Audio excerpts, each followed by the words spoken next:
Бәріңізге қайырлы кеш қыздар. Бүгін сіздермен қамыры оладьиге ұқсайтын, шаймен өте дәмді үйлесетін, тәтті жасайтын боламыз. Өте дәмді болып шығады, жасап көріңіздер. Ең алдымен жұмыртқамыздың үстіне жарты шай қасық тұз салып, венчиктің көмегімен жақсылап араластырып аламыз. Келесі кезекте сүт құямыз. Шидадан ұнымызды өткізіп, үстіне разрыхитель қосамыз.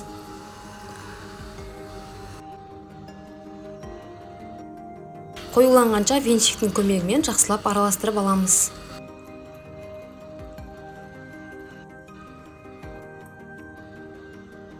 Бізде сұйық масса шығуы керек, барлығы біркелкі болғанша жақсылап араластырып аламыз. Енді бетін жауып 20 минутқа қалдырамыз. Келесі кезекте сиропын дайындаймыз. Темір ыдысымызға қант және су құйып, отқа қоямыз. Баяу отқа қойып қайнағанша қоямыз, араластырамыз қант ерігенше. 3-4 минут қайнауы керек. Біраз қасық балымызды қосамыз. Барлығын жақсылап бал ерігенше араластырып аламыз. Балы салғаннан кейін отты сөндіріп қоямыз. Балымыз ерігенше жақсылап араластырамыз.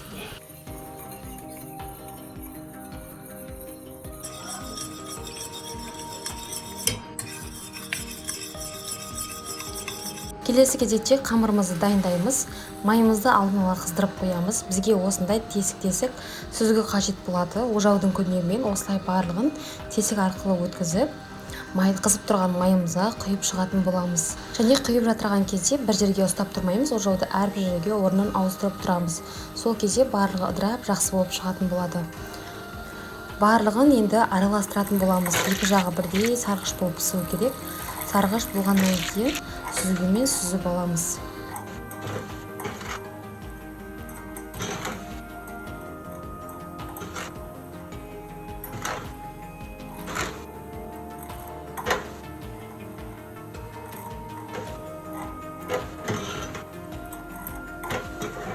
Бірден қағазы майлыққа жайып, түсіріп алсаңыздар болады.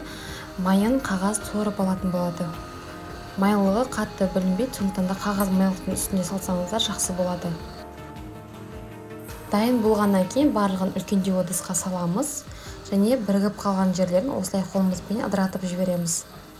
Қалауыңыз бойынша грецкий орех қоссаңыздар болады. Ұсақтап барлығын турап саламыз. Келесі кезекте жаңа дайындап қойған сиропымызды үстіне құйып, жақсылап араластырып аламыз. Бұл тәттінің атын қалай атасаңыз да өзіңіз білесіз. Муравейниге де ұқсайды, немесе чак-чакқа да ұқсайды, бірақ қамыры оладьидің қамырына ұқсайды.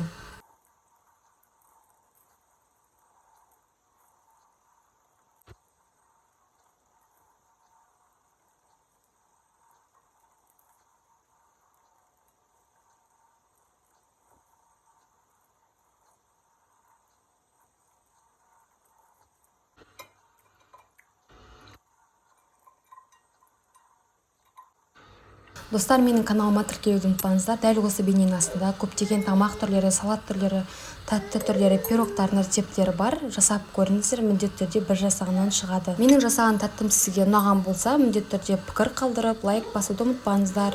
Алдағы уақытта сіздермен тегін рецептеріме көптеп бөлісемін.